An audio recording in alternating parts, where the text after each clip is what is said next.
On paper, Ethan and Olivia were only married on a contract. So when Ethan suggested a divorce, his adorable, petite wife not only refused, but she played dirty. Divorce? In your dreams, she exclaimed, confiscating his suitcase and calling a locksmith to weld his bedroom door shut in the dead of night. Even when her old flame returned, she turned him away without a second thought. All because years ago, she'd been in a car accident chasing after said flame. This contractual marriage was for Ethan to take care of her for 3 years. At first, Olivia thought Ethan was just some fanboy, but then she realized she was just a substitute. But when Ethan truly left, the once proud young woman couldn't maintain her composure. Ethan, I can't live without you. Please come back. Olivia received a call from her mother. Olivia, in a few days, it's Grandpa's 70th birthday party. Tell Ethan to come home early. I'm so busy I can't get everything done. Maybe I can come over tomorrow evening. I'm busy too. Just take care of your work. I'm talking about Ethan. Whether or not you come doesn't matter so much. Olivia rubbed her forehead, suddenly feeling impatient.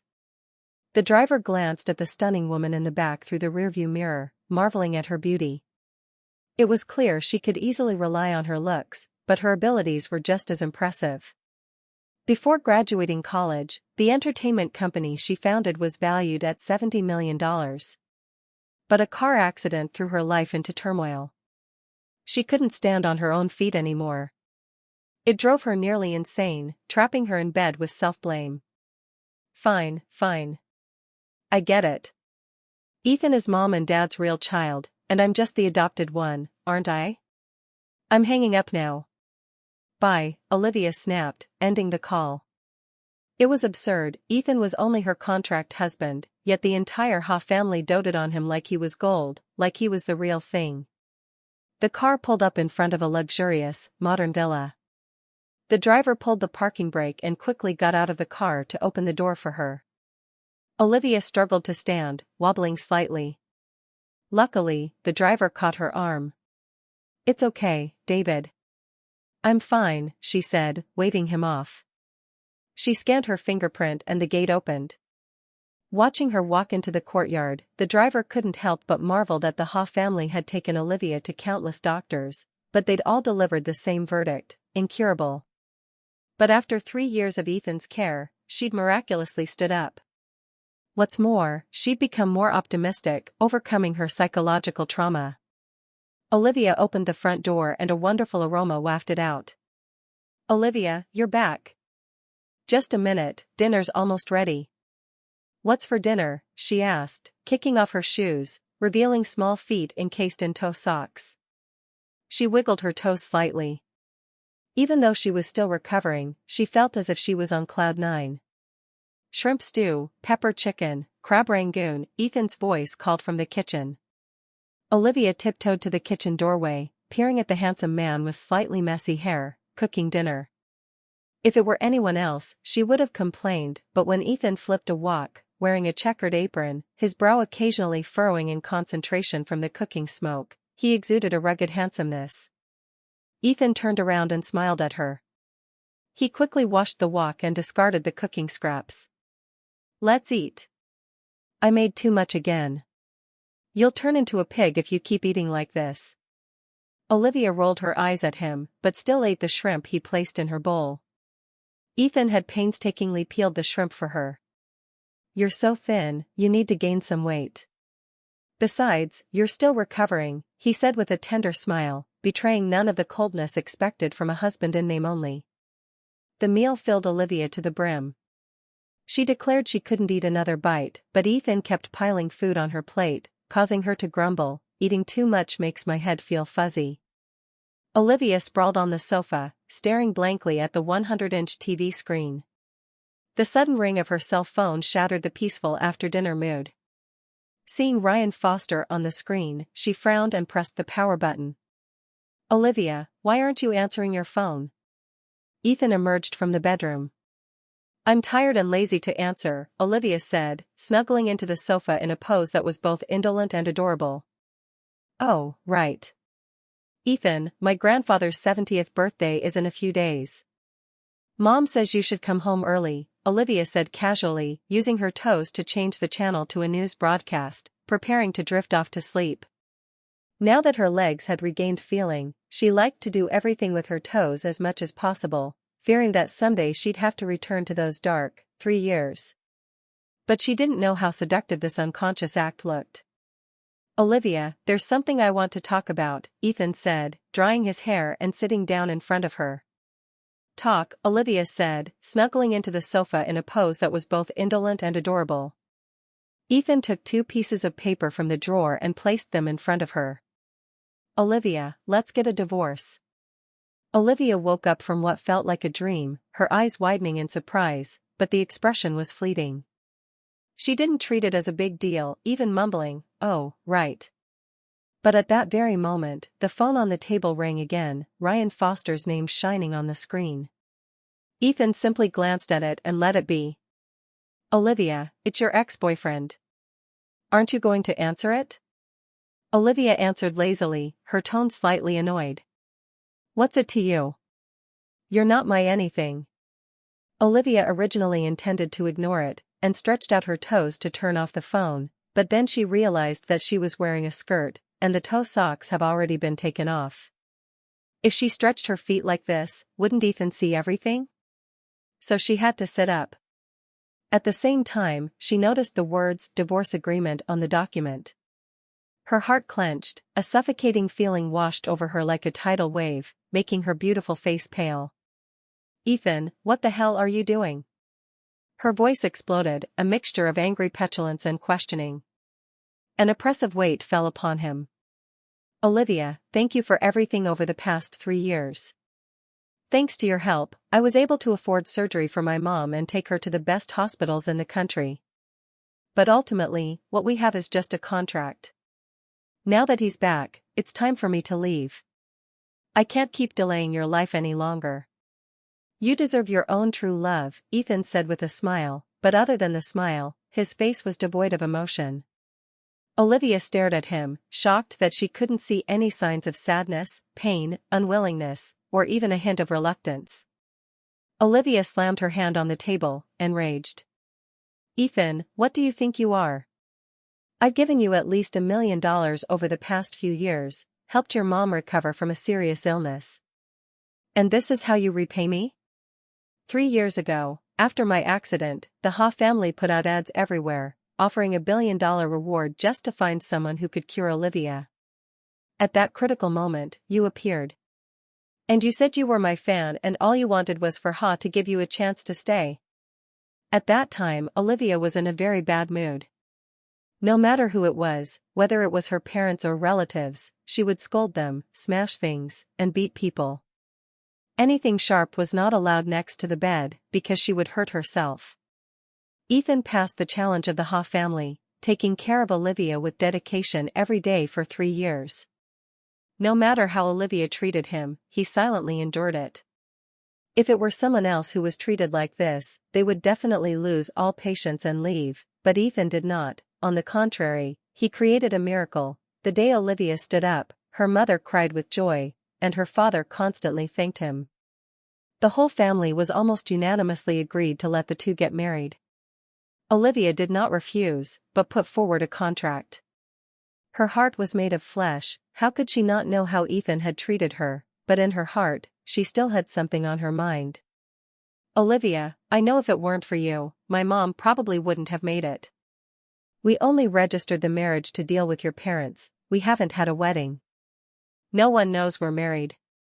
Sign it, Ethan said with a sigh, pushing the papers towards her. He had been caring for her for 3 years, so he knew how deep her feelings for Ryan Foster were, and he knew how difficult it would be for her to let go. Now that her old love had returned from overseas, it was time for him to leave. Humph, how ridiculous. You still owe me $4 million. How are you going to pay me back? Olivia screamed. The phone rang again. It was Ryan Foster.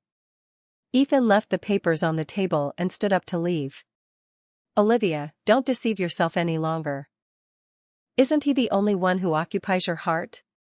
Now that Olivia can walk again, and the knot in his heart has been untied, he no longer wants to continue to be bound by this false marriage.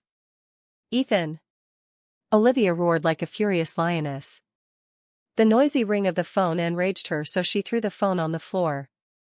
The anger boiled over to her chest, which began to throb. She put on her socks, staggeringly stood up and ran to Ethan's room, yelling, "Ethan, I'm going out for a while.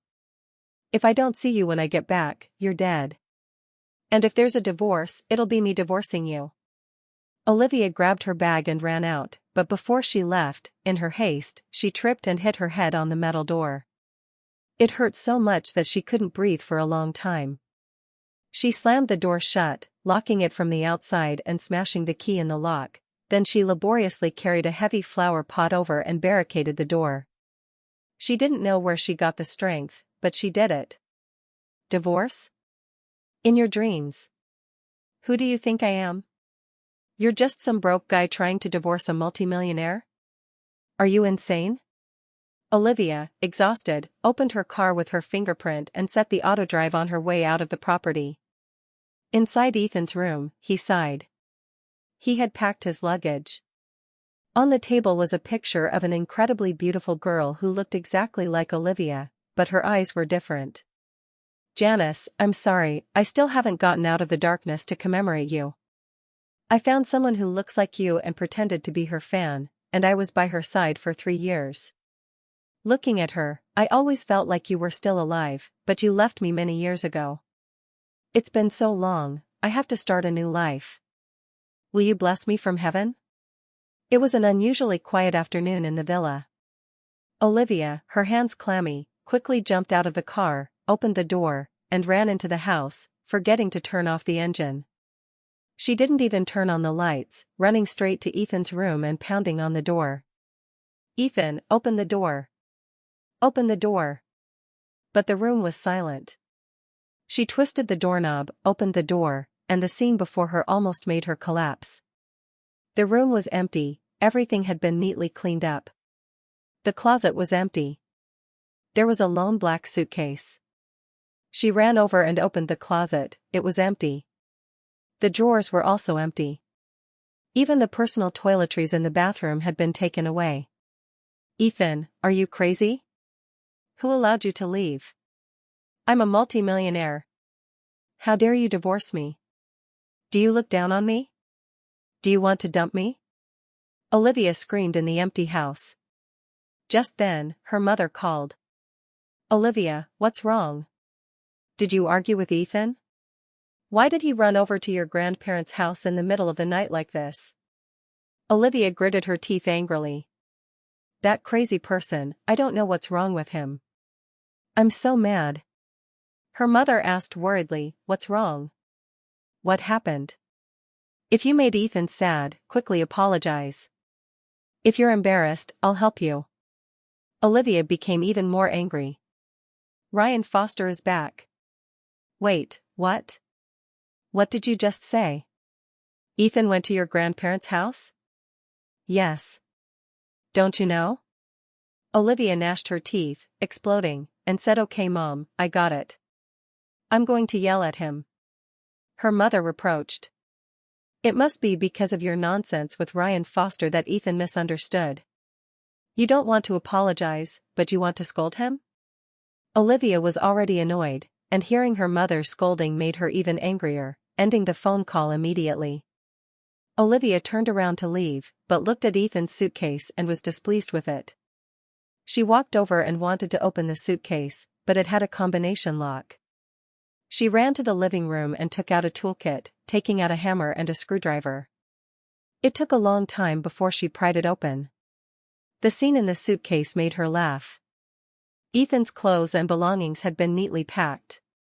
"Very good, Ethan, I've been with you for 3 years, and I've never seen you as daring as you are now. Divorcing me and already preparing your luggage? What do you want to do? Do you want to force me?" Olivia gnashed her teeth and took out his clothes and hung them in the closet. In fact, she wanted to call a locksmith to lock his room again, leaving the lock on the outside so that Ethan could not play any tricks. But then a photo fell out of his clothes. "What's this?" Olivia wondered. In the photo was a face that looked exactly like hers, wearing a white dress and a beret, smiling brightly. In a moment, Olivia was secretly delighted. Ethan, even if you're playing the divorce card, you still keep my photo so carefully. But looking closely, she found something was wrong. It didn't seem to be her. Because she never wore this type of dress.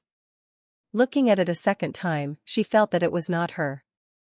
Firstly, she never smiled like this. Secondly, her eyes were not the same. The girl in the photo smiled too gently. The third thing was that the back of the photo said Janice Smith 10 of 17 in Stonefield Village, several miles outside of Rosewood County. In Stonefield Village, an old man was dozing in his rocking chair, and Ethan sat beside him, gently fanning him. What time is it, to be sitting around with Ethan and interrupting my sleep? An old woman with white hair walked out from the house, grumbling. Mom, shoo. He fell asleep, Ethan whispered. Jonathan Smith opened his eyes, his expression dazed. What? Why am I dozing off like this? He scratched his head awkwardly and quickly sat up. Ethan, it's late. You should go to bed. Ethan smiled and nodded. Yes, Grandpa. The tire squealed, then knocking came from the door. Ethan, it's Olivia. Open the door. Ethan was surprised. He didn't think Olivia would be back tonight. Moreover, Grandpa had called and said he wanted duck, so he drove it over. Olivia, why are you here? He asked, standing at the door and looking at her. Have you been drinking? Olivia immediately noticed the smell of alcohol on him. Ethan nodded. Grandpa called and I had a couple of glasses of wine with him. Jonathan laughed loudly. Haha. We drank liquor, but it evaporates quickly. I took a nap and woke up. He was afraid that Olivia would blame Ethan, so he quickly explained, Olivia, don't worry, Grandpa's in great health. Drinking a few glasses once in a while is fine. Ethan smiled as if nothing had happened. Help me park. Olivia tried to suppress her anger. That picture was still in her pocket, weighing as heavy as 1,000 pounds, making it almost impossible for her to breathe. Olivia, aren't you going to work tomorrow? Jonathan asked curiously. Grandpa, what's wrong with you? Is it normal for Ethan to come back and sleep here, but when I come back late, you ask me if I'm going to work tomorrow because I'm busy? Jonathan didn't realize the seriousness of the problem. You said you were busy. Olivia was struck by lightning, her anger erupting like a volcano about to erupt. Old man, go to sleep now. Mary recognized that the situation was not right and pulled him into the house. Okay, you two go to bed early. The room is cleaned up. Jonathan turned back and said, okay, rest well. Ethan nodded, helping Olivia park. Olivia stood in the distance and unlocked the car with the broken phone. Ethan had just wanted to enter the house, but was pushed out by Olivia. The late night in the countryside was eerily quiet, but this silence was a harbinger of the storm. Ethan just received a message and his phone was snatched by Olivia. The content of the message made her so angry that she threw the phone into the lake. My phone. Ethan was startled and wanted to rush over to pick it up, but Olivia stopped him, staring at him. Ethan, do you like me? Olivia asked quietly, her voice low. The woman who messaged you is Janice Smith, right? The profile picture looks just like that picture. She even looks exactly like me. Why is she contacting you? Is it for a TV show? After Grandpa's birthday, are you two going to be on that dating show, Find Your Match? Olivia didn't realize how sour her tone was, like she'd swallowed a jar of vinegar. 26 years, and she truly didn't understand what Ethan was thinking. Divorcing her, then going on a show with a woman who looked just like her? What's more, that woman told him to meet her at the Rosewood train station to get to the studio, next week. Olivia, you know about this? Ethan asked, stunned. Looking at the picture in Olivia's hand, his lips twitched. So what if I know? Olivia felt like crying. The reason she'd brought up the contract was because she felt Ethan was strange. He treated her very gently, but that gentleness seemed to be reserved for someone else. I'm sorry, Liv, Ethan sighed, looking into the distance. You like me, but you can't have me, so you found someone who looks like me to replace me, right? Are you sick? Olivia asked, gritting her teeth, the words almost forced out. Olivia, after Grandpa's birthday, let's get a divorce. We shouldn't keep being bound by this contract. Ethan couldn't help wanting to light a cigarette, but seeing Olivia right in front of him, he could only smile wryly and put the cigarettes away. Very good. You like me, so you found someone to replace me. Overly emotional, Olivia choked on her drink and coughed violently. Ethan quickly patted her on the back, but she pushed him away. Olivia, don't act like this. We both know where Ryan Foster stands in your heart. Besides, I'm just a poor nobody. I'm truly not good enough for you. It was because of him that you had an accident. You cried out his name, day and night. Olivia's anger made her tremble, glaring at him. You're penniless, not good enough for me? Are you drunk? My dad practically wanted to hand you the entire company and make you the chairman. Olivia, we agreed in the contract. It's just a fake marriage. You don't interfere with my things, and I don't interfere with yours. Okay, Ethan?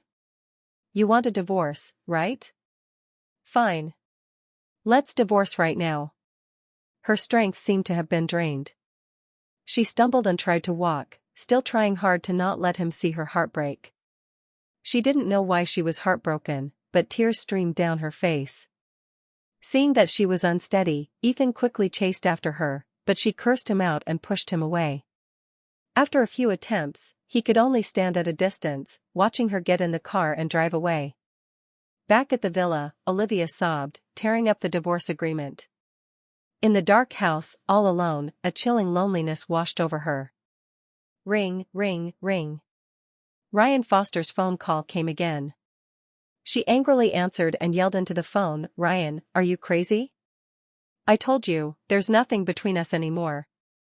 If you dare bother me again, I'll have you thrown into the ocean.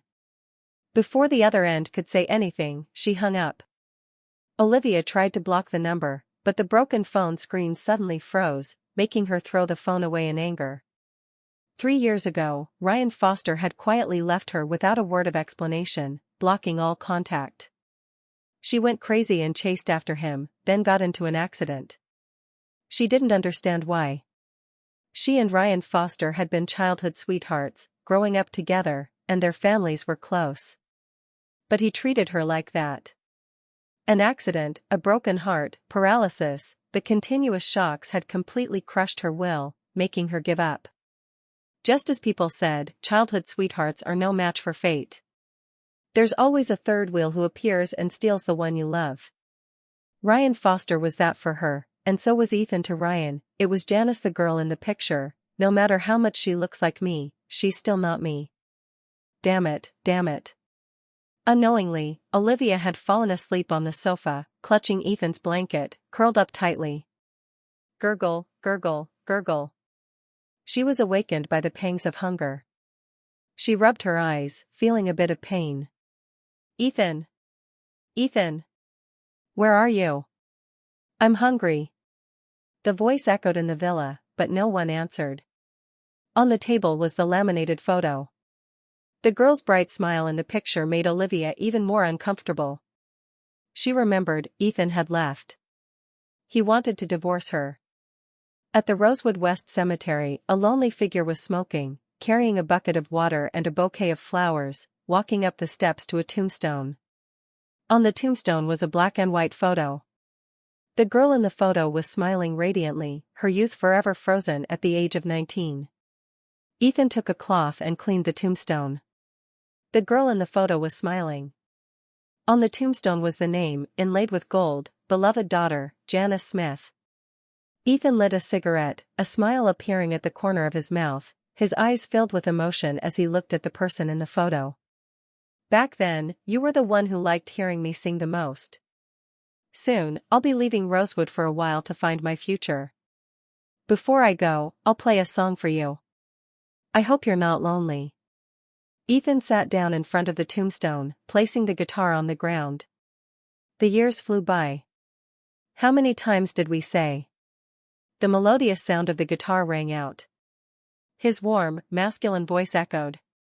Although it was a sad melody, Ethan's voice brought a hint of joy, making people feel intoxicated and also allowing them to linger, as if they saw two young figures running and singing in the schoolyard. As he sang, a flashback appeared in Ethan's eyes. That girl, under the eyes of the entire school, walked onto the stage for the school's anniversary celebration, and he sat on a high chair, hugging his guitar, smiling at her. Ethan, why are your songs so depressing? Are you deliberately trying to make me cry? Ethan, you have to be optimistic. Smile more. You're only so old, but you're acting like an old man. It makes me feel too young.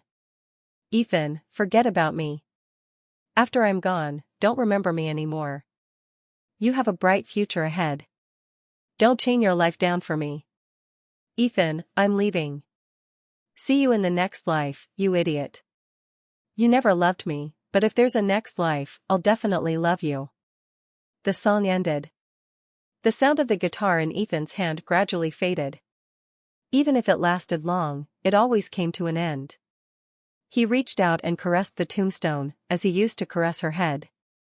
She always said, "Don't pat my head anymore. If I can't grow taller, I'll blame you for everything. Don't look at me like that. I want to cry so bad. I know I won't live past 20. Ethan looked up at the sky, the cigarette in his mouth almost burned out. You idiot, you've never left. You're always living in my songs. I'll succeed. I'll carry your dreams to the place you've always longed for. When that time comes, I won't have any regrets.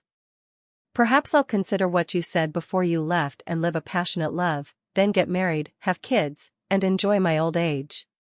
Ethan smiled, turned, and walked away. Beside the tombstone, a small wildflower swayed in the wind, as if bidding farewell. Today was Jonathan Smith's birthday. The Smith family was bustling. It's already September, and it's still so hot. If I had magic, I'd shoot the sun down, a grumbling voice said. The cap was thrown into the corner. It was Ethan's father-in-law, Harold. Why is it just you? Where's Olivia? Olivia is busy with work at the company, she needs to have something wrapped up for 2 days before she'll be back at work. Harold didn't pay much attention, nodding. He went to Ethan's side, handed him a cigarette, and lit it. When Ethan was busy cooking at home, the son-in-law would usually light a cigarette for his father-in-law, but in the Smith family, it was the opposite. Harold didn't care about such things. Besides, if it weren't for Ethan taking care of his daughter for 3 years, he would have been crippled for life. Because of this, he and Ryan Foster's father hadn't seen each other for 3 years, just because he didn't know how to teach his son not to two-time a family like them. It's all so great, if it weren't for my family stopping me, I would have brought my gun and killed that bastard. Let's eat. Ethan put the dishes on the table, and everyone sat down. Not far away, several children ran over, chirping, "Brother-in-law, we caught a chicken on the road." It's a wild chicken. What wild chicken? These kids must have caught someone's chicken again.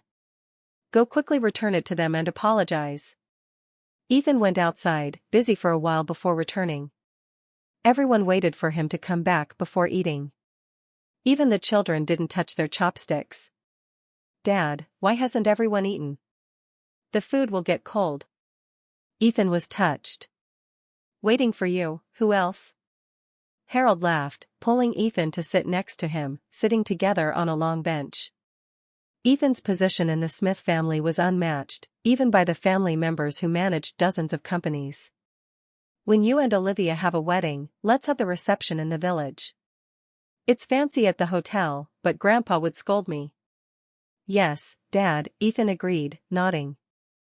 Harold nodded, okay. Then you two should take care of contacting the mobile catering service and the customs of the village. How much money do you have left in your pocket? I just transferred $5 million to you. No need, Dad. I'll return that money to you, Ethan said quickly. It's okay, just keep it. I have plenty of money. Harold laughed heartily. Seeing Harold so pleased, Jonathan glared at him and tapped him on the head with a paper fan. Can this be done before the new year? Harold's expression became serious. It definitely can be done. Olivia's condition has improved a lot. She can wear a wedding dress now. Jonathan nodded with satisfaction. Good, good. Get married this year, have a baby next year, and have a second child the year after that, then rest for 2 years and have a third child. What Jonathan said was like a decision that had been made. What does Grandpa take Olivia as? Ethan thought, between laughing and crying. It was almost evening when Olivia finally arrived. The tear stains on her face had dried, replaced by a cold expression. Olivia, you're here? Go find your dad for your mom. Where's he hiding? Probably playing cards again. Mary, wearing an apron, turned around and told her. Olivia nodded, but before leaving, she glanced at Ethan. Not long after, Harold was dragged back, having lost more than 200,000 in the afternoon, looking depressed. I transfer you 5 million, but you don't do anything but lose money playing cards. It's irritating. And where did those grandchildren go? Gone all day, and now they're coming back for dinner. The youngest cousin clung to Olivia. Olivia, can you not marry Ethan? Olivia was stunned. What do you mean? The youngest cousin said shyly, I want to marry Ethan in the future. In the courtyard, the sound of children falling and tumbling onto the ground rang out. Ethan turned around and glared at his cousin-in-law. The girl knew she had said something wrong, stuck out her tongue, and ran away. But those words made Olivia feel sentimental. She looked at Ethan, her eyes a mixture of annoyance and resentment. At this moment, Ethan was busy cooking, sweating profusely, not noticing Olivia's murderous gaze. After everyone finished eating, it was already dark. Harold pulled Ethan to the village chief's house to discuss the arrangements for the birthday. Mary took Olivia for a walk in the village. Olivia, what's really going on between you and Ethan? Did you go see Ryan Foster again? Olivia felt resentful, wanting to say no, but the words that came out of her mouth were, yes, I went to see him. Mary was angry. We and the Foster family are already like this, why are you still looking for him? Besides, don't you know why he left you back then? The Smith family didn't intend to force Olivia to marry anyone. As long as she liked them, they would accept. It didn't matter what their identity or what they were, as long as they had feelings. Everything else, the Smith family would take care of. Mom, I want to divorce Ethan, Olivia said, gritting her teeth, tears in her eyes. Divorce? What are you thinking? Is there anything that you can't calmly discuss and resolve? Mary was anxious. She didn't want her daughter to do something foolish. You and Ethan are just a contract marriage. Is it not okay if I want to divorce? I don't like him. Although he saved me from despair, didn't our family give him a lot of money? Consider it even. The more Olivia said, the more resentful she felt. She only dared to say these words to her mother. If she said them to her father, he would definitely scold her. Contract marriage? Mary said, stunned, as if the sky was about to fall. Everyone in the Smith family thought they had officially registered their marriage. The marriage certificate was real, just because Olivia had an accident, they hadn't held a wedding. Everyone was sympathetic to her, but Mary didn't expect that the two of them were in a contract marriage. Olivia, what are you really thinking? Mary rarely scolded her daughter, making Olivia even more resentful. I don't like him, but you two like him, so I agreed to the contract marriage. So what if I did that? Anyway, I want to divorce him. But the divorce agreement had been torn to shreds by her own hands. You're really muddled.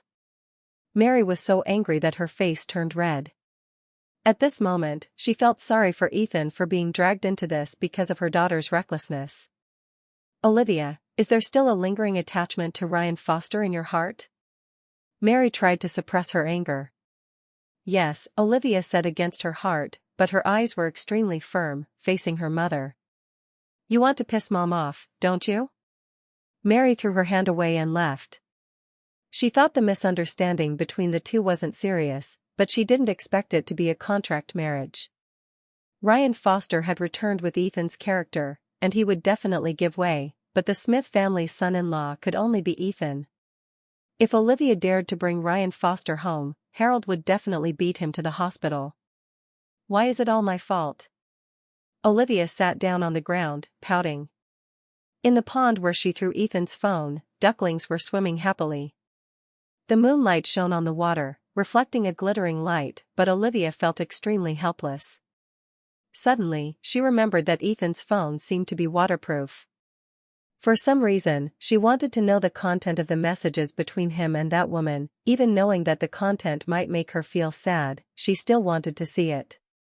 After leaving, Mary went to the village chief's house. Her expression had returned to normal, smiling and chatting happily with everyone. She sat from 8 o'clock to almost 10 o'clock without showing any impatience. Ethan listened carefully to the village chief, recording everything on red paper. Seeing him like that, Mary felt even more sorry for him. Such a good child, so young, had to bear the constraints of the contract.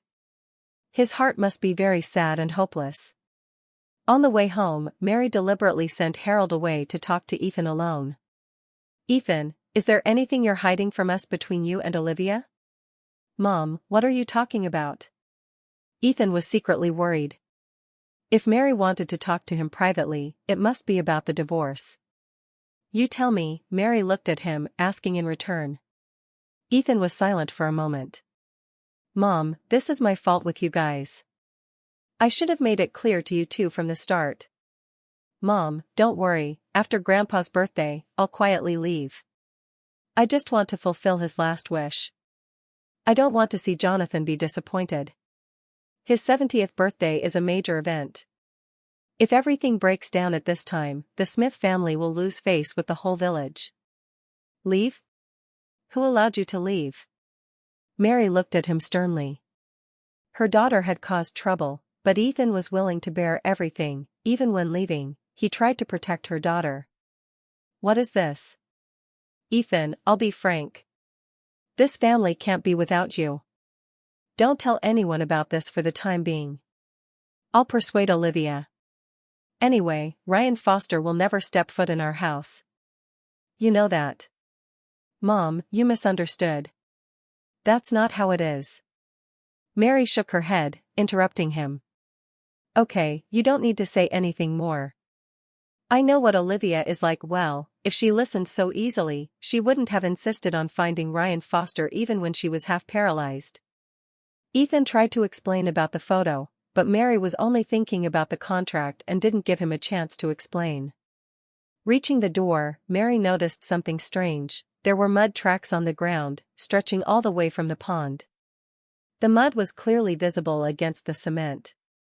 Inside the villa, Olivia, covered in mud, entered the house. Her footsteps left muddy imprints all over the floor and smeared on her clothes. But in her hand, she held a phone. She didn't shower right away. Instead, she plugged the phone into the charger, but the screen wouldn't light up. Suspecting the charger was broken, she frantically looked for another spare, but it didn't work either. Defeated, she drove off, still covered in mud, in search of a phone repair shop. She offered the shop owner extra money, demanding that he come to her house right away. I'll give you $1 million whether you fix it or not. The shop owner, roused from his sleep, perked up instantly and sped to her house on his motorbike. Even with mud smeared on her face, Olivia looked even more beautiful under the lights. She was the most beautiful woman he had ever seen. This phone's been submerged for too long. Can you fix it for $10 million? The shop owner asked. I'll do my best. He fiddled with it for a while, connecting wires, replacing the CPU, all procedures Olivia didn't understand. In the end, he still gave up. What about sending it to the Huiqiang Bioelectronics market in Shenzhen? Olivia asked. The technicians there are better, but the chances of fixing it are still very low. Olivia pondered for a moment. How about this? I'll give you $1 million now. You take the phone to Shenzhen and fix it. If you fix it, I'll give you another 10 million. Okay? Do you need it urgently? Olivia nodded. Urgently. It's best if you leave tonight. With that, she transferred him $1 million. Without another word, the shop owner took the phone and drove to Shenzhen that night. If she doesn't know the password, you can't save the data. I know, Olivia nodded. Ethan's password is too easy to guess. I know it. Olivia also drove away, returning home after 2 a.m. After showering, she lay on the soft bed but couldn't fall asleep. She went downstairs, lay on the sofa, and hugged Ethan's blanket. The living room was lit by only a few small lights. On the coffee table was the laminated photo. She picked it up, even though she had thrown it in the trash several times, she ended up picking it up again. The girl in the photo had a face that looked just like her, smiling gently. In her eyes, it seemed she only has the person who took the photo for her. Suddenly, Olivia felt something was wrong. If this was just a normal photo, Ethan wouldn't have kept it so carefully in his suitcase. So, who was she looking at with such gentle eyes? Ethan, could it be that this girl has known Ethan for a long time? A wild thought took root in Olivia's mind, making her dizzy. Could it be that everything Ethan said about being my fan from the beginning was a lie? Could it be that Ethan approached me because of her? Olivia's face turned pale, her breath quickened. She frantically ran to Ethan's room, wanting to find more evidence, but other than that photo, she couldn't find anything. It's not certain. Maybe I'm overthinking things. Ethan isn't that kind of person. If he approached me for another girl, enduring my temper for 3 years, what would he gain? He doesn't need my family's money. Olivia, stop scaring yourself. Calm down. The day before the big birthday, Olivia received the repaired phone. Thanks to the superpower of money, everything had been restored. She planned to return to her hometown this afternoon, and she was studying Ethan's phone. She tried entering his birthday as the password, wrong. She thought maybe it was her birthday. Bingo! She was surprised, secretly delighted. He really did use my birthday as the password. But when she got into the phone, she felt something was wrong. The phone was too clean. The WeChat account had been logged out because Ethan had changed phones, but there were no photos of that woman in the photo album. This was very strange. She knew Ethan's WeChat password and intended to log into his account, but after thinking about it, she stopped. The phone repair shop owner sent a message. That's right, the girl, this phone has a private space, occupying more than 100 gigabytes of data inside. There's also a second WeChat account. He thought Olivia was finding evidence of her husband's affair. His words drove Olivia crazy. Ethan, you bastard. How dare you hide this from me? Over 100 gigabytes and a second WeChat account. You're dead to me. Olivia gritted her teeth and did as the shop owner said, returning to the password input screen and starting to try the private space password. Entering the wrong password 5 times would lock it, but just entering the wrong 4 times and returning to the main screen would allow her to try again. She repeated this process. Ethan's mom's birthday, Ethan's paternal and maternal grandparents' birthdays. The birth dates of Ha family also didn't work. Just as Olivia was about to go crazy, she suddenly remembered the numbers on the back of the photo, 10 of 17. So this was a 4-digit password? She started using 1017 as the 4 numbers and tried adding years in front, from 99 to 98, then to 97, tried to 90, but all failed. Olivia struggled with the phone for more than 2 hours. She was desperate and dejected. Everything she could think of was wrong. The main interface, everything was normal. The web browsing history was also normal, without any malicious websites. The wallpaper was a photo of Olivia, taken by Ethan, but her eyes in the photo were full of disgust and blame. It was a photo taken on the first day she stood up. The reason she was upset was because Ethan couldn't get a good picture, so she had to stand for too long and her feet were numb, which made her complain. Ethan, you bastard. What's the password? Ring, ring, ring. The phone rang. It was Harold calling, his tone complaining. Olivia, have you finished dealing with all those useless things at the company? Hurry back home, there's something we need you to do. Money will never run out, but your grandpa's 70th birthday is only once. I'm coming home now, Olivia said, tired. She knew her father was angry. The atmosphere in her hometown was bustling. On the open ground of the village committee, giant balloons floated high in the sky. A red arch was inflated, on which was pasted red paper with the words, "Celebrating Jonathan Smith's 70th birthday." Ethan and Harold were busy setting up the stage, while the actors were putting on makeup, preparing to sing the opera tonight. Olivia, we're out of cigarettes. Drive to buy some more. When you meet the elders, give them each a pack, Harold called out as she turned around to get in the car. Okay. Just as she turned around to get in the car, Olivia saw her cousin-in-law driving a motorbike, carrying a pile of milk tea.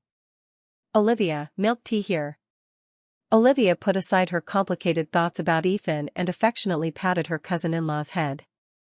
But then, the girl ran towards Ethan. Brother-in-law, I brought you milk tea. This cup was made by me personally. I learned from the shop staff. Ethan smiled and accepted the milk tea. Thank you. You're welcome. The cousin-in-law smiled sweetly, showing her white, even teeth.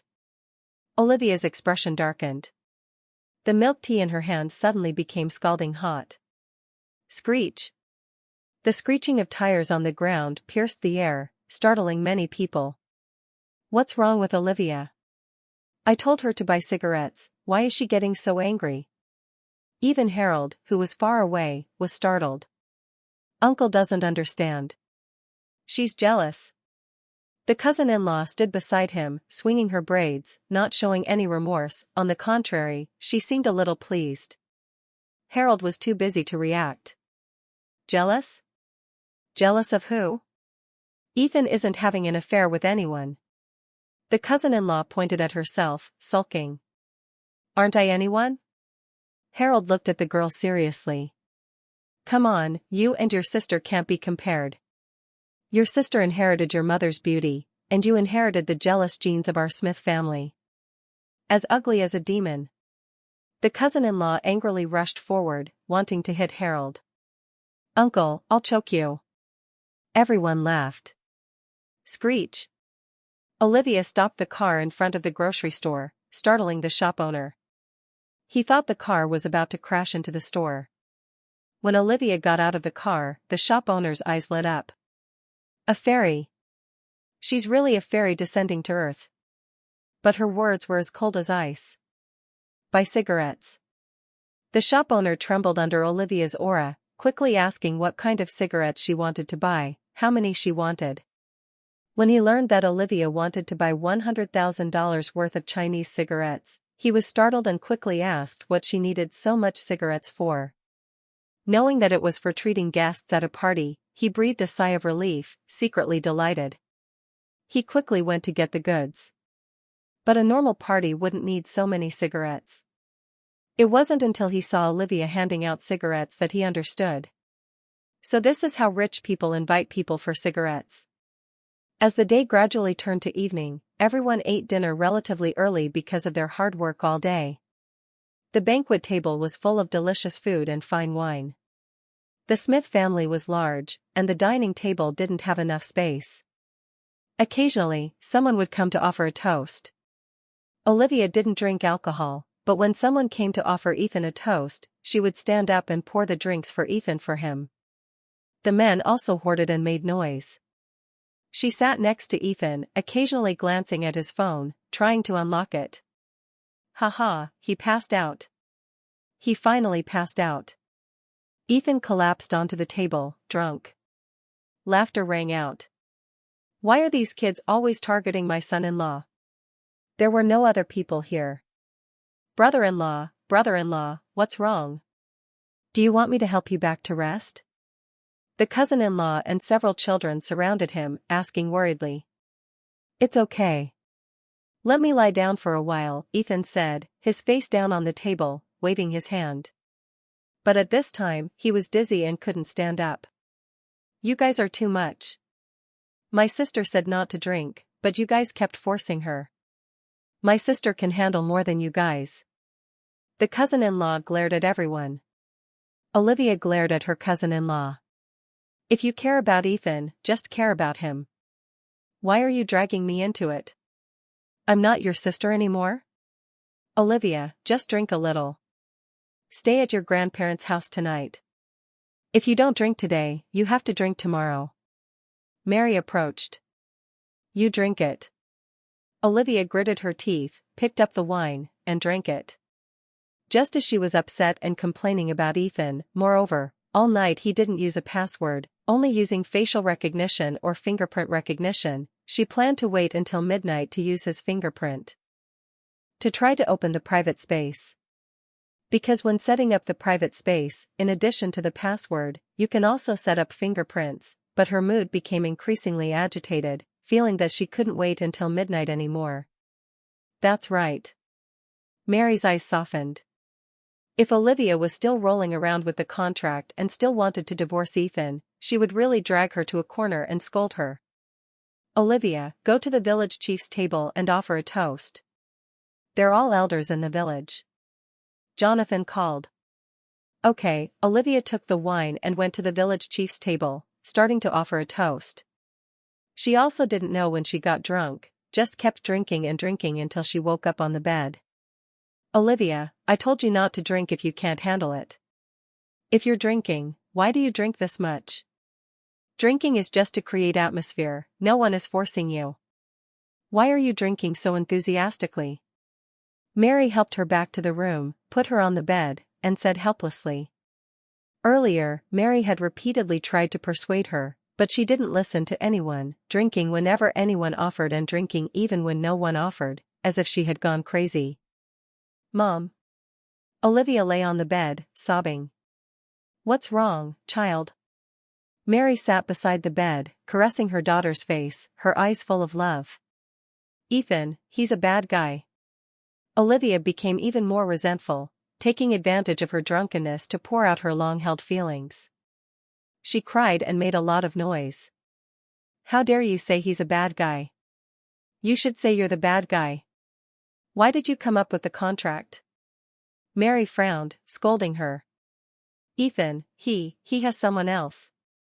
Olivia buried her face in her mother's arms and cried. All the words that she usually couldn't say were now said. What are you saying? Mary was stunned, her head buzzing. Ethan.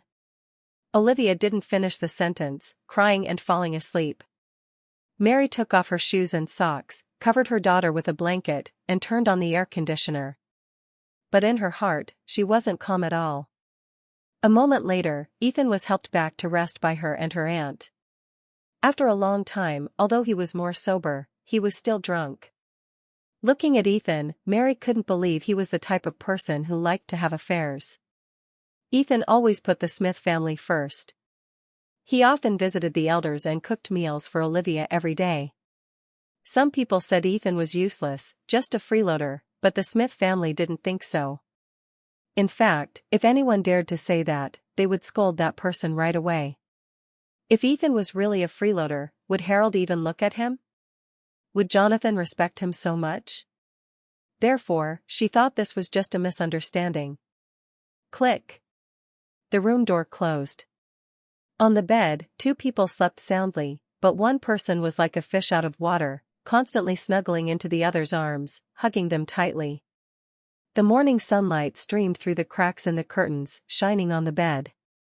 Ethan rubbed his eyes and woke up, feeling heavy on his body, as if something was pressing down.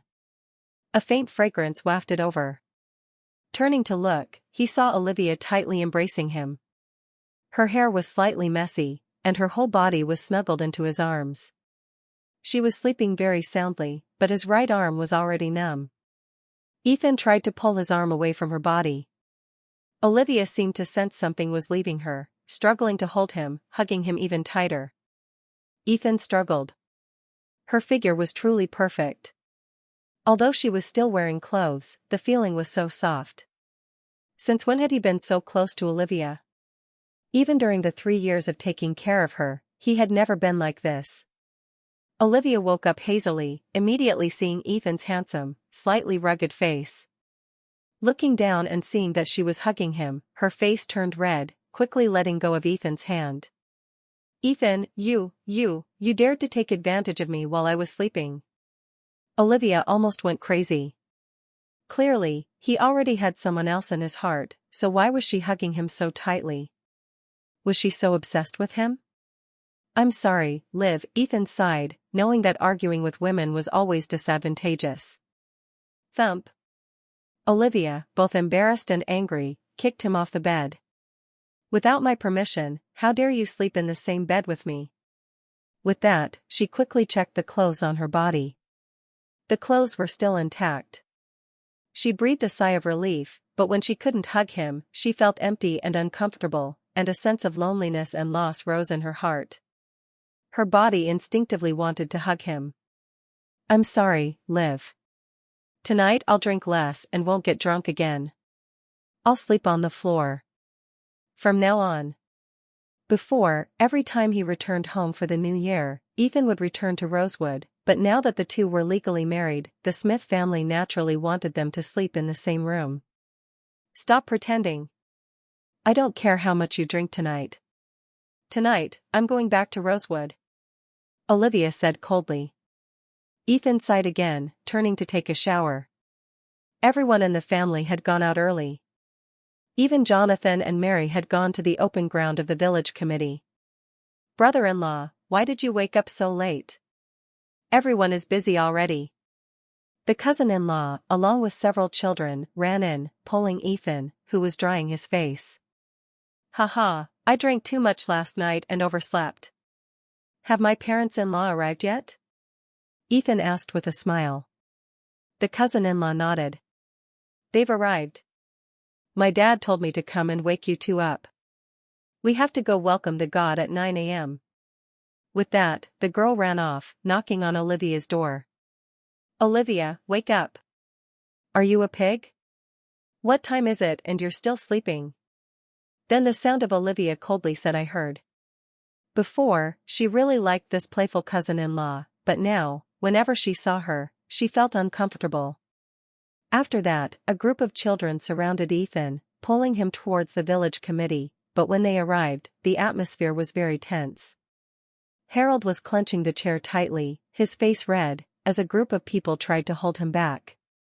In front of them, a trendy-dressed young man was kneeling on the cement floor. Harold was so angry.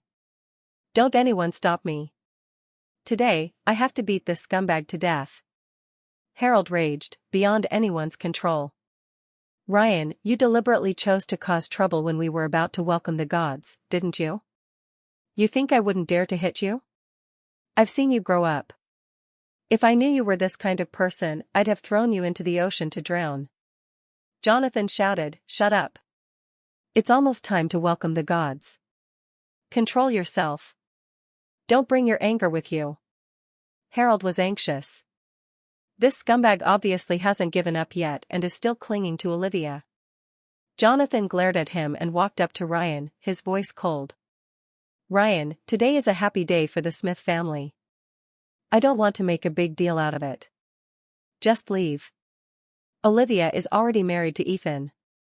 There's no chance between you two anymore." Ryan shook his head, refusing to stand up. "Mr. Smith, I'm sorry. All these years, it's been my fault. I'll make it up to Olivia." Harold yelled, "Make it up? You can make it up the hell up. Where were you when my daughter was paralyzed in bed for 3 years? Where were you when my daughter was crying and calling out your name? You were dumped by some city chick and only came back to find Olivia after that." Those around them were trying to hold Harold back. Once he lost control, he was like a mad cow, impossible to restrain. Just then, Ethan walked over. Under the harsh sunlight, Ryan glared at him, his eyes full of disdain and mockery, as if wanting to say, "You're not worthy to compete with me." He even wanted to curse at Ethan, but sensing the eyes of everyone on him, he held back. "Ethan, Olivia, and I have grown up together since we were kids. She still has me in her heart. She only married you to fill the void. Now that I'm back, she'll come back to me, Ryan said. Ethan's lips twitched. What's wrong with this guy? He's talking without thinking. Furthermore, Ethan, what right do you have to be with Olivia? Everyone doesn't know yet, do they? Ethan already has someone else. Ryan shouted loudly. He wanted to use Ethan to divert the pressure onto himself. As long as Ethan disappeared, he didn't believe Olivia wouldn't come back to him. At that time, it would be useless for Harold to stop them. His words were like a bomb dropped into a pot of boiling oil, causing an uproar. Ryan, if you're worthless, that's it. Don't slander my son-in-law. Harold shouted angrily. Mr. Smith, don't be impatient. I have evidence to back up what I'm saying. Ryan turned to Ethan with a sneer. Ethan, aren't you going to be on a TV show with a woman named Janice Smith next week? Ethan calmly took a drag from his cigarette, looking down at Ryan. So what? Ryan laughed coldly. Olivia and Mr. Smith, are not yet aware of this, are they? Ethan nodded. So what exactly do you want to say? Ryan pointed at Ethan and said to Jonathan, Grandpa, you heard it, right? Ethan admitted it himself. Jonathan's face was gloomy. Ryan, leave. We don't welcome you here. Ryan was anxious. Grandpa, he already admitted it. Why are you still defending him? Jonathan shook his head. I don't believe what you say. How credible is an immoral person like you saying that Ethan is having an affair? Janice Smith participating in the show, I don't know about this, but that's not a reason for me to doubt Ethan. Thump. Ethan grabbed Ryan by the collar, the force so strong that he could drag him across the ground. Ethan, let me go. The truth is as clear as day. If you don't let me go, you're dead. Ryan struggled and shouted, but his weak body, weakened by alcohol, couldn't resist Ethan's strength. Ethan, if you don't let me go, do you want me to reveal your secrets to the world? Ryan was even more angry. Thump. Ethan slammed his head into the car and opened the door, throwing him inside. Ryan felt as if his skull was about to shatter, in so much pain that he wanted to die. When he was thrown into the car, his body slammed hard into the dashboard. Get lost, Ethan said, blowing smoke, his eyes cold. Very good, Ethan. Aren't you afraid that what you've done will be exposed? If that's the case, then you just wait. Ryan's words had barely fallen when Ethan punched him in the head, making him dizzy. Ethan coldly raised his fist. Now, are you going to get lost or not? Ryan was terrified. Clearly, Ethan was very calm, but he could feel a deadly danger and didn't dare to speak loudly anymore. Ryan revved the engine and drove away. Having heard the news, Olivia angrily ran to the village committee and saw Ryan's car driving away. I told him to get lost. Why is he still here? What does he want to do? Thump. Harold threw the chair to the ground, angrily calling Ryan's father. Richard Foster, control your son carefully. If he dares to appear in front of me again, I'll kill him. Mary quickly ran to Ethan's side, looking at his hand with concern. Ethan, are you okay? Ethan gave a gentle smile. Mom, I'm okay. It's getting late. Let's prepare to go and welcome the gods. With that, he walked over and hung up Harold's phone. Dad, don't be angry anymore. Today is a happy day. Be in control and don't hurt yourself. Harold was still angry. That old man, Richard, is really too much. Thanks to my help all these years, his business has been booming, and now he dares to put on airs with me, arguing with me. Has he forgotten how I helped him back then? Ethan took out a cigarette, lit it for him, and gently patted his back. Come on, Dad, don't be angry anymore. Anyway, we're just living well. Harold was still upset, but with Ethan's comfort, he also calmed down. But just then, he saw his daughter driving away, his eyes wide with disbelief. He roared, Olivia, where are you going? Come back here. But the SUV didn't stop, speeding down the village road at 80 kilometers per hour. No one could stop her. Oh my God. This child. Mary was also so angry that she almost cried. Ethan wanted to chase after her, but Harold stopped him, slamming his fist on the table. Ethan, don't chase after her. If she dares to bring Ryan home, I'll disown her. On the highway, the SUV caught up to a white Porsche. Ryan looked in the rearview mirror, his face gloomy, then his expression changed, a smirk appearing at the corner of his mouth. Olivia, you've come. You still can't forget me. Haha. He slowed down, preparing to stop the car on the side of the road, and even prepared to hold and kiss Olivia, but thump. The SUV sped up and slammed into the rear of the Porsche, knocking it away. One person was seriously injured and had to be hospitalized, while one person was arrested on the spot. Olivia had left and did not return. No one called her either. A good birthday party suddenly became bleak because of this. Jonathan was so angry that he left. Ethan was helpless and heartbroken. He just wanted to fulfill his last wish, but the heavens were teasing him. He stayed at the Smith house for a few days, until Monday, which was also the time for him to leave. He didn't dare to talk to Jonathan and Mary about this, only inviting Mary and Harold out to eat. Mary had guessed what he was thinking, and her heart was uneasy throughout the meal. Ethan tried to pay attention to their emotions, but in the end, the time to say goodbye came. He stood up, bowed deeply, and placed the signed paper on the table. Mr. Smith, Mrs. Smith, thank you for taking care of me for the past 3 years. It's my fault. Please don't blame Olivia. Call her back. He looked at Mary, who was choking back tears, his eyes firm. Mrs. Smith, I'm sorry, what I said that night was true. What Ryan said was the truth. I had an affair. Ethan took all the blame on himself. He didn't want this family to break apart. He was just an outsider, while Olivia was their daughter. Furthermore, the kindness of the Smith family all along forced him to do so. Harold smiled wryly, his hands trembling.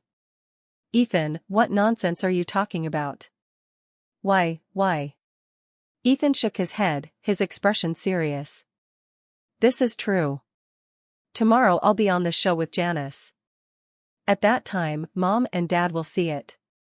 I'm sorry. Please forgive me. He bowed one last time and left the room, in the shocked, dazed, and clinging eyes of the two. Ding. A message arrived. Ethan transferred back the $5 million that Harold had transferred to him, then sent 2 WeChat messages to him. One was a photo of an IOU, and the other was a text message. Mr. Smith, I'm sorry. All these years, I can't remember clearly how much kindness I've received from you. This 10 million IOU is for me to make up for it. I'll pay it back soon. Harold was gasping for breath and collapsed to the ground. Mary was terrified. Harold, what's wrong with you? Early the next morning, at the Rosewood North train station, Ethan stood waiting, pulling his suitcase in the square outside the train station. Last night, he had turned off his phone and WeChat, leaving the last status, I have left. He didn't regret it or suffer because that was the only thing he could do for the Smith family. A beautiful girl wearing a white dress and a beret pulled her suitcase and walked over, smiling and waving at him. Ethan saw her, and the cigarette in his mouth fell to the ground. He smiled wryly. Janice, why are you dressed just like your sister? Do you want me to think I'm hallucinating? Janice ran to his side. Brother-in-law, am I pretty? Ethan smiled wryly, gently pressing down on her beret. You're pretty, exactly like your sister. Janice proudly raised her chin. Of course. We're twin sisters. Oh, brother-in-law, you and the Smith family. Ethan waved his hand, interrupting her. It's over. I and Olivia have divorced. Janice felt sentimental. Are you really willing to do that? After all, you took care of her for 3 years. Ethan shrugged. There's nothing to regret. For the Smith family, my leaving is the only solution. If I continued to stay, it would only make things messier and break the family apart. Janice nodded, not mentioning this matter again. The two of them walked into the train station shoulder to shoulder, one handsome and the other beautiful, looking like a perfect couple, making others turn their heads. "Janice, I need your help with something," Ethan said. He was going to her on the train to Jinling. "What is it, brother-in-law?" Janice tilted her head. She was busy laying out a pile of snacks, her hands pausing, but that thing was over. It was still about the Smith family. Ethan sighed. "If I left like that, no matter how much I explained, they wouldn't think it was my fault." Janice blinked her big, round eyes. "So you want me to pretend to be your girlfriend?" Ethan nodded. Ethan and Janice had agreed to participate in the show for this purpose.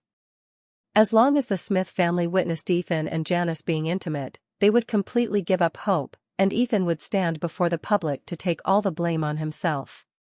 "Brother-in-law, I don't agree," Janice said with a smile, shaking her head. "Not okay?" Ethan smiled wryly. Janice smiled. "I am Little Star, and I have millions of fans, you know? If you pretend to be my boyfriend, you're using my influence, right?" Ethan angrily tapped her head lightly.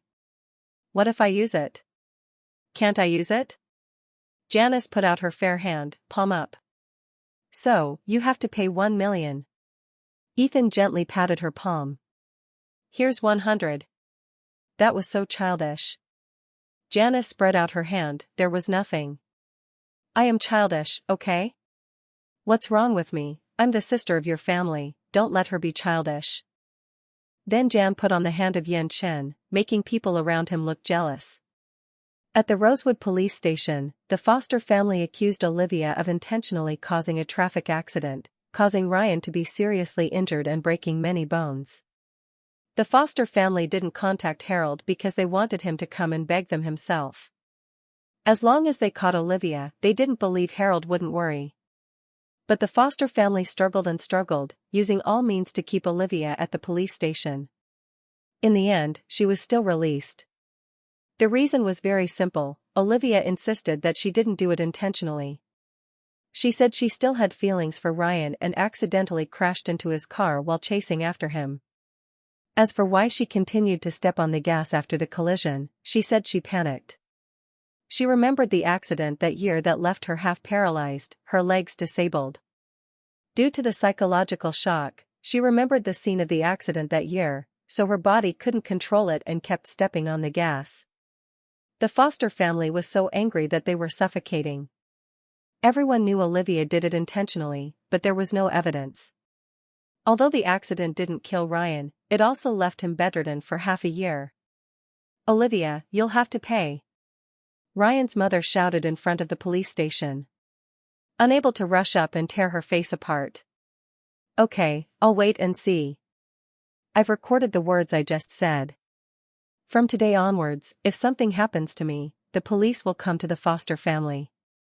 If there's nothing else, get out of my way." Ryan's mother was so angry that she almost went crazy. "Olivia, don't think this is the end of it. She didn't want the Ha family to get involved, but I'm definitely going to drag Harold down with me. I'll team up with the investors in Rosewood," Richard said like crazy. "Go ahead and settle accounts with my dad. Then the embezzlement of materials in the south and west areas will be exposed. With Olivia's ability to communicate, I can make this matter spread throughout the country within a day, reaching the ears of the provincial government, and naturally, there will be a special investigation team to take action. If you don't want to die, get lost." Olivia coldly pushed them away and stepped into the Bentley parked at the gate. The Richard family trembled with anger, but didn't dare to do anything. If she dared to say that, she must have evidence in her hand and dared to announce it to everyone. Because Olivia had stopped loving Ryan and only hated him now. "President Smith, where are we going?" The car was driven by a senior manager of her company, Communications. "Go to Jinling," Olivia said coldly. She hadn't agreed to a divorce yet, but Ethan had dared to leave with another woman. "President Smith, Ethan's participation in the show has been confirmed. The live broadcast of the show has already started. You can watch it," the manager said, opening the live stream for Olivia to watch. Olivia saw the scene of Ethan and Janice getting out of the car, one beautiful and lively, and the other, although with a youthful face, exuding a world-weary air. Seeing this scene, the comments on the livestream exploded. "Oh my God! What is the goddess doing? Why is she holding that man's arm? Let go! Let go!" The director was stunned. He didn't expect Janice to dare to do that on the live broadcast. She was the youth goddess. If she made her relationship public, many people would unfollow her. Olivia squeezed her phone so tightly that the metal shell made a creaking sound. "President Smith, calm down, I see that it's come to this point, so there's no need to go anymore." The manager wiped his cold sweat, really feeling bad for her phone. "Does this show have seats for judges?" Olivia suddenly asked, her voice sharp. The manager broke out in a cold sweat. "Yes, it has." "President Smith, wait a moment. I'll call and ask." At this moment, Olivia was intently following the livestream. Subtitles appeared, introducing Ethan and Janice. Janice was a third-rate star with millions of fans. With Olivia's status, of course, she had never heard of this name. As for the introduction of Ethan, there was only one line. "Graduated from the Beijing Conservatory of Music." Olivia was stunned. He had lied to her again. He had always said that he graduated from the drama school, her old school. The manager driving the car heard the sound of Olivia gritting her teeth and didn't dare to say anything. Even if he was sleepy, he didn't dare to play music. What kind of graduation? Music academy, then went to a TV show. Must be a rich kid with connections. "Stay away from our goddess, Janice Smith." Olivia sneered. She didn't care about the name Janice Smith. "This scoundrel, Ethan, has been lying to me for so many years. So it's not strange to misspell a letter on the photo. This woman looks exactly like me, and she's dressed the same. She must be the woman in the photo. Janice Smith, Ethan, let's go sit over there. Someone's already there, let's say hello." Janice looked at Ethan, her eyes gentle. Ethan smiled and nodded, letting Janice take his arm and walk towards the other guests. "Humph, calling Ethan so intimately." Olivia gnashed her teeth. The manager sitting beside her felt like he was sitting on pins and needles, his hands trembling on the steering wheel. "Hello, I'm Ethan." "Hello, I'm Janice Smith." The two took the initiative to greet each other. Because it was being broadcast live, the first impression was very important. On the lawn, 4 people were sitting on white chairs, 2 men and 2 women, mostly internet celebrities or child actors. Because the show had just started, everyone wasn't familiar with each other, so the show had prepared some small games. "We'll divide you into 3 groups. In order, you will say it simply to play rounds. The person will be drawn, the person will guess, and then everyone will play it. Whoever guesses correctly will run to the corresponding money box. The money received will be the startup capital for the next task." Hearing the rules of the game, Janice smiled sweetly and winked at Ethan. He smiled at her. The two were full of confidence. Their expressions were recorded. Before Janice's fans could react, Olivia was already furious. At this time, Ethan and Janice's fans had become allies. The more money Ethan earned, the more advantages Janice had. If there wasn't enough money, the two would have to sleep in the same room. Is this an experience show or a matchmaking show? How can this even be broadcast? Olivia was so angry that she hated that she's going to have the director hanged up because of this. "Drive faster. Faster." Olivia anxiously urged the manager, who felt helpless. He didn't understand Olivia's thoughts. Obviously, Ethan and Janice participating in this show was intentional, so why did Olivia keep throwing herself into the fire? Telling Ethan to get lost would have been enough. Furthermore, Janice looked exactly like Olivia. As long as Olivia appeared on the show, then the game would begin. On the big screen beside Janice, idioms appeared, from simple ones like all of one mind to difficult ones like golden words. Ethan guessed them all. The director glared to show their reaction. "Not bad. How long have you two been in love? Ethan only held up one finger. Although he didn't say anything, everyone understood. These two had been in love for 10 years. So they started in middle school? Or elementary school? Olivia felt dizzy. She couldn't believe it and couldn't accept it. If Ethan and Janice had been in love for 10 years, then what was she? Shouldn't she have been the white moonlight in his heart? Wasn't he her fan? I don't believe it. I'll change to a more difficult one. The director gritted his teeth, but it was useless. The more difficult the sentence he gave, the easier it was for him to guess. Because there used to be a fool who could never remember idioms. Obviously, she knew all of them, but she liked to make me tell her stories, Ethan said with a gentle smile. Whether it was the director or the audience watching the livestream, they were speechless. The feelings between these two weren't just puppy love, but childhood sweethearts from the womb. The director gave up. Even if you turned over the entire idiom dictionary, I can draw it for Ethan to guess. Janice said with a gentle smile. Two people the director wanted to break their head, but he still stubbornly gave out idioms like changeable wind and clouds, complicated and unpredictable, determined to go head-to-head with Ethan. Ethan explained the meaning of each idiom one by one. The audience watching the livestream were all going crazy. Can someone explain it to me? What exactly have these two experienced? Why do I feel like they don't need to talk? Just looking at each other, they already understand what the other is thinking. The director and FF were sweating bullets, but the better Ethan and Janice showed their understanding, the better the show's effect was. If it were them, it would be hard to imagine this. The director wiped his sweat. At first, he didn't take Ethan seriously. Anyway, everything would go according to his script, but now, everything had gone beyond his control. Ethan, I'm curious. How long have you two known each other? The director asked curiously. Ethan smiled slightly and said, You might not believe it, but I've known her since the day she was born. Janice smiled and added, On the day I was born, he and my sister were already waiting outside the delivery room. The director broke out in a cold sweat. I underestimated them. Calling them childhood sweethearts is still too light. They'd been together since the womb. Ethan looked at the director and smiled. We've passed all the rounds. So our starting capital is $2,900, right? The director was dejected and nodded. That's right. He deliberately gave super difficult idioms, causing the other two groups to only earn a few $100s, while Ethan was completely beyond his control. Next is the job selection. The 30 jobs you choose will be put into the lucky draw.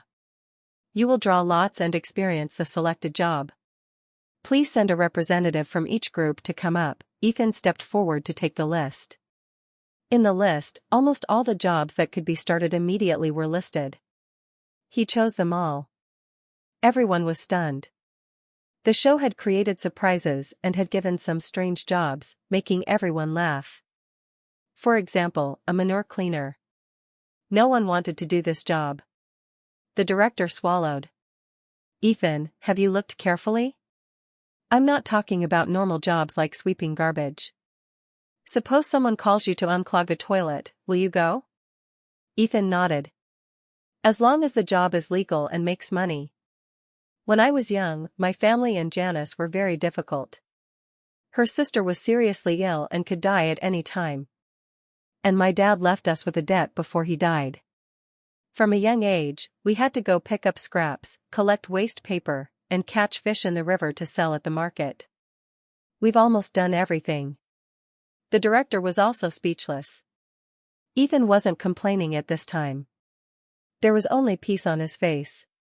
He didn't need pity and didn't want anyone to pity him, but the words he said made Olivia's heart ache.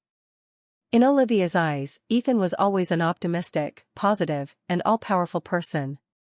It seemed that he could do anything. Even things he didn't know, he was willing to learn. At home, no matter what happened, as long as she called his name, he would come and help her solve it, but she had never thought about what he had experienced to become like this. She had never thought about how much hardship he had endured. I'm curious, how much money does your family owe? Is it all paid off? The director couldn't help but ask. It's an old story. I'm not saying it to beg for anything. I just want to prove that we can really do anything. With that, Ethan and Janice looked at each other. The audience began to understand the understanding between the two. Both of them were people who had risen from adversity, so they could easily empathize with each other. The lucky draw for your group will be decided by the show. We will prepare 30 jobs. You can draw lots by yourself. Ethan nodded in agreement. The other two groups had already chosen their jobs. The lucky draw for your group will be prepared tonight. At 8 p.m., the next test will be drawn. Each person must perform a talent that they are good at, so that the audience watching the livestream will have a better impression of you.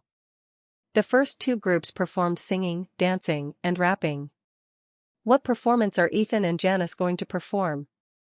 The director asked. A song? Ethan and Janice looked at each other. Ethan sang very well, but with Janice participating, it would be different. On the screen, Ethan sat at the piano prepared by the show, while Janice sat on a high chair, hugging the guitar. Just looking at their poses, you could see that the two were very professional. Ethan placed his hands on the keys, his slender, nimble fingers lightly stroking the keys, but at first, it was just a few scattered notes without a specific melody. Everyone waited nervously, but several minutes passed, and they still didn't see any movement from Ethan. Even Olivia on the other side of the screen intently followed the scene, but when the first notes rang, everyone was stunned. Why does this sound like funeral music? Idiot, why do you still keep this bad habit? You never fix it, just don't tell your old love, and always do this. The voice of the girl echoed in Ethan's mind. Ethan closed his eyes. You are in the south, it is covered by snow. I am in the north, and the winter is still far away.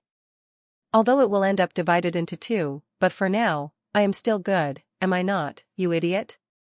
As the lyrics sang out, images of separation began to be made clearer. With the first line of the lyrics, even those who were not familiar with the music was able to detect the melancholy. Olivia could feel her heart aches. She had long time knew about all the pressure in Ethan, but never truly understand his past. The road that passes through the dream, I never got to show anyone the lonesome island we met there, and within my heart that has long gone wild is no longer any room for a dream. With every voice he made he got lower and lower, as if every bit of them was like heavy weights on her heart, pulling everyone down into the song. You idiot, you will be divided into two, still living a good life like that should be it. Idiots, idiots, idiots, and you idiot, don't be like this, you will cry if you try to be one. Idiots, if you leave can take care of yourself, just hope you meet the one that truly will love you. Ethan slammed his hand into the piano, with a loud thump, breaking the entire melodramatic moment, making everyone snap back to reality. With only a couple of lines was already enough to break the heart of the listener, even to the director was completely stunned. With a swift movement did Yenshin make an eye contact with Jancy, put his left hand on the piano once more. The piano notes with a heavy sound can be heard, but it got heavier, almost turning violent. You are in the south, it is covered by snow. Image from their past, like meeting up in the silver night where they sing and dance around, where they could feel the emotion and the feelings. One on either side singing, one side dancing. Though temporarily could not be reached to join hands to join feet, but at that time nobody felt alone. It didn't matter with whatever Ethan was going to continue to sing, the reason for this whatever he would do was for whatever the meaning was in his eyes. The entire room fell in the moment of the music. The sudden outburst had made the entire stage feel with surprise, the heart was heavy and the mind was calm. What is this song? The vocals almost had me crying, but what a turn into the song, it had a lot of emotion and energy. I am crying, please pay back. Olivia felt lost when all of a sudden did she find a way, and realized that she was not just a passing star in the heart of Chenyuhan, the end girl was there. Stop the car. With great power had her voice command the car to go halt on the road, with full attention did the driver stop the car. The manager tried to get his head in, but it would be no use in asking because Olivia was not the type to listen. She was running outside. After all of this, the manager could only sigh and make the necessary precautions. The director was with great relief. Ethan, Janice, guys. I am not sure what to say. Chen was able to laugh. What do you mean, director? Am I good for a TV gig? Was the eyes of the director bright? He said was the best talent was what you brought. Just the best of it you brought for the crowd. Okay guys, time for you all to get over to your hotels to wait for the 8 p.m. talent draft. Good night. Yan Chen and Janice gave a short nod and left before anything would happen. Was Chow, who helped Harold from his hospital room and was able to find his son what seemed to be the worst that the both could be in. Harold and the two was at each other's sides until all of a sudden did Harold feel a pain hit him with such that he was. Harold just got it all. The mom was worried he would not hurt his hand as soon as he turned back. What was the matter with all the world to do with him was everything he thought. The daughter took in the news of the world to know what all the world came to know about, but as her world got into it. The name was known as Jin Yuhan and Jiang Yihua. What did the lady just say? The name of the two kids has a hit on Chen Yuhan and his mom. What were all the reasons for the mother? But who would be all the words? What that she knew and said was the words in their minds. After a night was the end came running after many days. But to stop that would help to save the world. The lady didn't take that. And wanted for the director to do more than ask. The director knew that everything and nothing in would be able to get more than she had wanted. The people that all came in would go over to their places and not ask anything. But what would happen, and it will make them work for. After a night all would go on and would let the director to set the team where to make all the new stuff going on it for in all of the new season. What would happen, and for the day to see in 7 hours what would happen was something all new. Chen knew that all that was wanted to do was let them know more about what to do. But the heart of all that was nothing and just go there. What made all to see the light for all of the what that has been gone through. Just increase the pace, Janice. Run faster. Ethan grasped her hand, pulling her towards the subway. Yes, Ethan. Janice smiled radiantly, her eyes shining brightly like a mirror reflecting Ethan's image. The two entered the subway. There were already quite a few people on the train. Because there were cameras following them, everyone around them consciously made way for them. Seeing this scene, Olivia felt uncomfortable. She recalled when she first recovered, Ethan was always by her side, encouraging her and urging her to actively practice rehabilitation. When her health improved, Ethan took her out to play. He didn't drive, but instead took her on the subway. She remembered that even though she complained, all she saw was his reflection in her eyes. When the train arrived, he deliberately slowed down half a step so that she wouldn't fall behind. She would urge him to hurry up. It seemed that he never held her hand at that time. It seemed that most of the time when they were alone, he didn't have any intimate gestures with her. The other guest judges watched the screen, observing Olivia's expression. It was different from what they had imagined. Because there was no anger on Olivia's face, nor did she grind her teeth, nor did she have a look as if she wanted to eat someone alive. There was only a faint sadness. Before 8 a.m., Ethan and Janice arrived at the company. When they found the contact person, everyone was stunned. Wasn't this the director of the show? On the screen, Director Feng sat with his legs crossed, nonchalantly said, "Are only 2 people coming to work?" Looking like a spoiled young master and young mistress, "I don't know if you can do the work. Don't do it for half a day and then cry and demand to quit." "Director Feng, we will try our best," Ethan said with a forced smile. Even Janice had to try hard to hold back her laughter. This director was really talented. It sounds good. Go clean the company. Director Feng waved his hand, looking annoyed, and told the two to get the tools. Their task was to clean the entire company within a day. As long as they persisted to the end of the day, it would be considered completing the task. "I'll check this afternoon after work. If there's still trash on the floor, every piece of trash will be deducted by $100. Ethan didn't know whether to laugh or cry. He took out a pack of cigarettes and gave it to the director.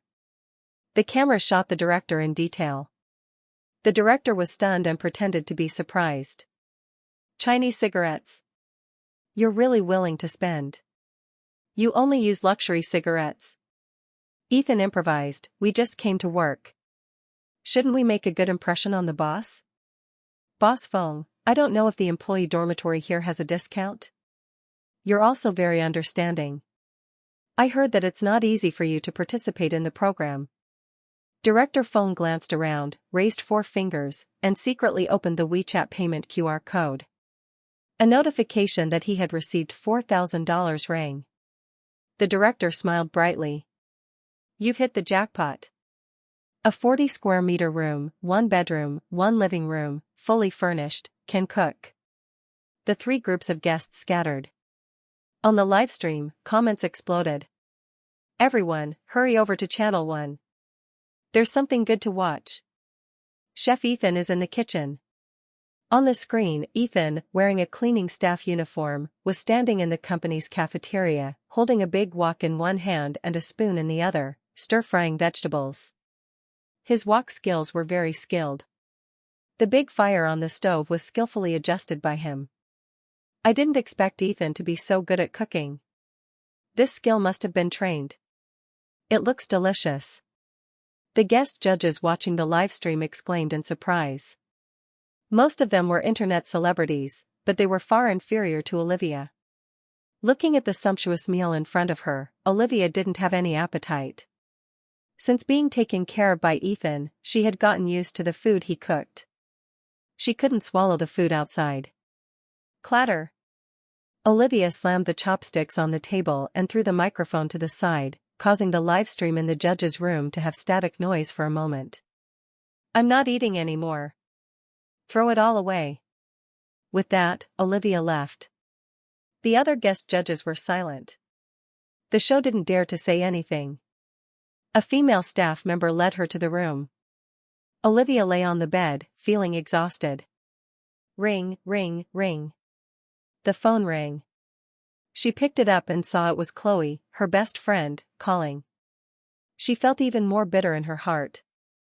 Olivia, did you know about Ethan participating in the show? Olivia was silent, not answering, but Chloe already knew the answer. Olivia, I didn't expect Ethan to be this kind of person. He treated you well for 3 years. Even I couldn't stand your temper, yet he could endure it. Now that you've recovered and can walk, he left. What does he mean by that? What Chloe couldn't accept the most was that Janice looked exactly like Olivia. What did Ethan want to do? Did he want to force Olivia by finding a woman who looked exactly like Olivia just to prove that he had her in his heart, and then force her to love him? Chloe, Olivia sighed helplessly. I didn't like him from the beginning, so what's the point of forcing him? She even didn't know at the very moment where her life could be. Olivia, are you just going to let it go like this? Ethan's doing this is disrespecting you. Even if you're divorced, you should make him pay. Chloe gritted her teeth and said. It's okay. After all, he cured my illness. It was also thanks to his persistence for 3 years that I created a miracle. Olivia felt even more helpless. If it were something else, Chloe definitely wouldn't let Ethan off the hook. After all, just like Olivia said, he had cured her illness. As her best friend, Chloe was always grateful to Ethan and thought he was a good person. In the past 6 months, she had not only advised Olivia, but also didn't understand why she was so wary of Ethan. If it were her who met Ethan, she would have agreed to marry him without hesitation. She knew that Olivia had stopped loving Ryan and even hated him. Therefore, there must be a misunderstanding between Olivia and Ethan. But when she saw the trending topics, she realized that there was no misunderstanding at all. There was only the truth that Ethan had cheated. Olivia, where are you now? I'll come find you. Chloe heard her weak and helpless voice. I'm in Jinling. Olivia looked around the hotel room. She didn't intend to say it, but she suddenly wanted someone by her side.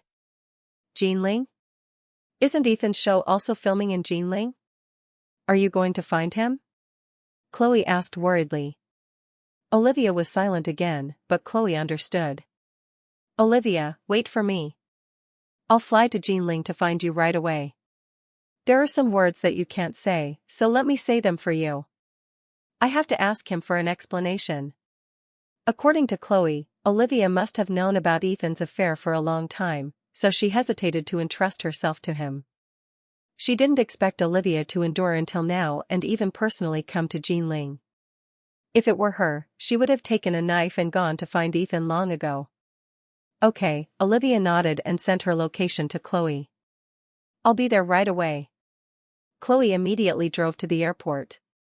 She saw the ideal love in Ethan, but she couldn't accept his actions.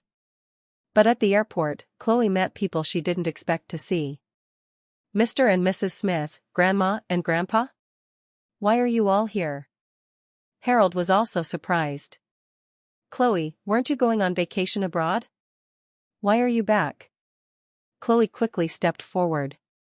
I just got back at 3 a.m.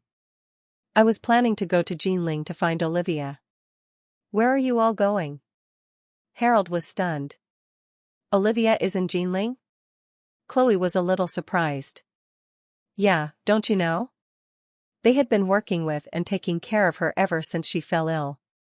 All of a sudden a whole thing about what had happened, but in all of was she able to show and grow with what she came with. After looking for the tickets it was with the same reason. Harold and Mary knew that Janice was in Jinling, but because they were still angry at Olivia, they hadn't contacted her yet. Chloe, what is Olivia doing in Jinling? Mary asked worriedly. Although she wasn't happy with her daughter leaving and hadn't called home for so many days, she was still worried about her.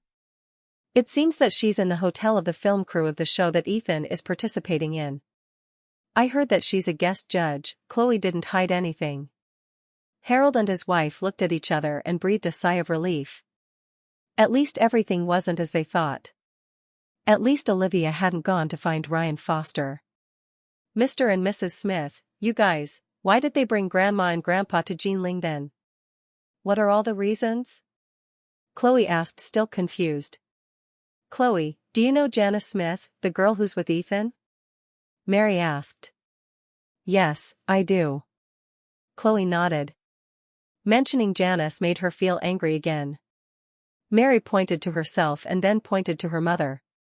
Chloe, don't you think she looks a lot like us? Chloe's mouth twitched. A wild thought popped into her head. Miss Smith, are you trying to say that Janice is a long-lost relative of yours? Mary nodded seriously. There is indeed that possibility. I have a twin sister, but she was kidnapped by human traffickers when she was young. She was kidnapped in New York.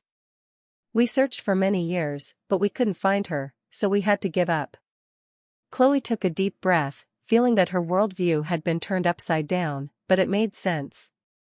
Otherwise, how could she explain Janice's appearance? Chloe, we've told you about this. But you better not tell it to anyone. Although it's rare in the world, there's still a possibility that people who look alike will appear. We're going to Jinling to verify this matter. Chloe shuddered and suddenly thought of Olivia's situation. Miss Smith, if this is true, then what about Olivia? Mentioning this matter, Mary also felt heartbroken. Harold sat on the seat, his face depressed. That's right. If this is true, then what should we do? Make Ethan return home? So what is the reason? If they didn't allow them into homes, what would happen? Where should that love had to go? Would their emotions start with the hearts? Mary hugged her forehead and sighed helplessly.